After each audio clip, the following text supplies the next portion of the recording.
वित्त मंत्री श्रीमती निर्मला सीतारमण जी ने 9वीं बार लगातार देश का बजट प्रस्तुत किया है।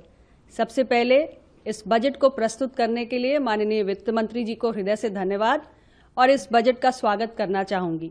खास तौर से फार्मा, हेल्थ और केमिकल्स क्षेत्र में इस बजट में हमें कई नई सौगात मिली हैं। जहां तक फार्मा क्षेत्र की बात है, इस देश के अंदर आज हमारे सामने अपने बायो फार्मा की एक बहुत बड़ी आवश्यकता है और इसलिए इस बजट में 10,000 करोड़ के बायो फार्मा शक्ति मिशन की घोषणा की गई है। ये एक बहुत बड़ा कदम है जिससे आने वाले समय में भारत एक बायो फार्मा मैन्युफैक्चरिंग हब के रूप में उभरेगा और हमारी जो इंपोर्ट डिपेंडेंस आज तक बायो फार्मा पे रही है उसमें काफ़ी हद तक कमी आएगी। इसके साथ ही हमारे देश के अंदर फार्मास्यूटिकल एजुकेशन और रिसर्च को बढ़ावा देने के लिए भी आज के इस बजट में 7 एग्जिस्टिंग नाइपर्स के साथ 3 नए national institute of pharmaceutical education and research 3 नए नाइपर स्थापित करने की भी बात की गई है। और केमिकल्स की जहां तक बात है, भारत आज आत्मनिर्भरता के मंत्र के साथ आगे बढ़ रहा है और इस मंत्र को अपनाते हुए 3 नए केमिकल पार्क्स की देश के कोने कोने में क्लस्टर बेस्ड अप्रोच के साथ स्थापना की जाएगी, जिससे हम देश के अंदर स्वदेशी उत्पादन केमिकल्स को बढ़ावा दे पाएंगे। ये भी बताना जरूरी है कि स्वास्थ्य के क्षेत्र में आज इस बजट में बहुत ढेर सारी सौगात हमें मिली हैं।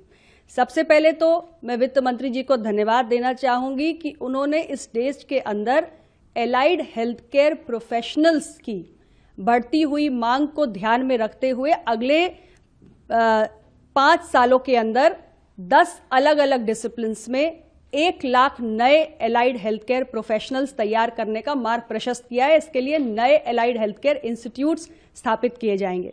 साथ ही आज हम कहते हैं कि भारत एक बहुत ही युवा देश है, यानी कुछ वर्षों बाद हमारे ऊपर जो हमारी बढ़ती हुई उम्र की आबादी है, जो बुजुर्ग आबादी है, उसकी भी आवश्यकताएं आके खड़ी होंगी।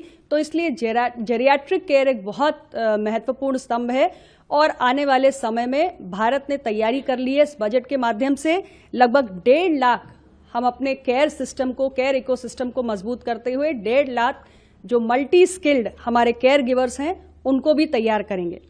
और सबसे बड़ी बात, मानसिक बीमारियां आज तेजी से बढ़ रही हैं और लोगों को मेंटल हेल्थ प्रोफेशनल्स की आवश्यकता है। हमारे देश में निम्हांस एक बहुत ही प्रतिष्ठित संस्थान है जो दक्षिण भारत में स्थापित है और बड़े पैमाने पर लोगों को मानसिक स्वास्थ्य से जुड़ी हुई समस्याओं में मदद करता आया है। इन सेवाओं की पहुंच उत्तर भारत में भी हो, इसके लिए इस बजट में एक नए निम्हांस 2 की स्थापना का भी निर्णय किया गया है। और साथ ही हमारे तेजपुर और रांची में जो पहले से स्थापित हमारे नेशनल मेंटल हेल्थ इंस्टीट्यूट्स हैं, उनका भी उच्चीकरण इस बजट के माध्यम से इसमें निर्णय किया गया है।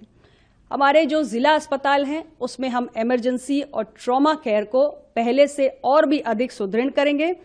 और सबसे बड़ी बात, 17 ऐसी कैंसर ड्रग्स हैं और 7 ऐसी रेयर डिजीज की ड्रग्स हैं जिन्हें अगर हम व्यक्तिगत उपयोग के लिए ले रहे हैं, इंपोर्ट कर रहे हैं, तो उस पर बेसिक कस्टम ड्यूटी का एग्जेम्पशन करके उसे 0% कर दिया गया है। कुल मिलाकर स्वास्थ्य, फार्मा और केमिकल क्षेत्र में ये बजट एक नई राह, एक नई रोशनी लेकर आया है। पुनः माननीय वित्त मंत्री जी को इस बजट के लिए और इस बजट में स्वास्थ्य, फार्मा और केमिकल क्षेत्र पर विशेष दृष्टि रखने के लिए हृदय से बहुत बहुत धन्यवाद। हमसे जुड़े रहने के लिए हमारे YouTube चैनल को सब्सक्राइब करें और नई वीडियो की नोटिफिकेशन के लिए बेल आइकॉन को दबाएं। अगर आप ये वीडियो Facebook पर देख रहे हैं तो लाइक जरूर करें और ज्यादा से ज्यादा शेयर करें। धन्यवाद।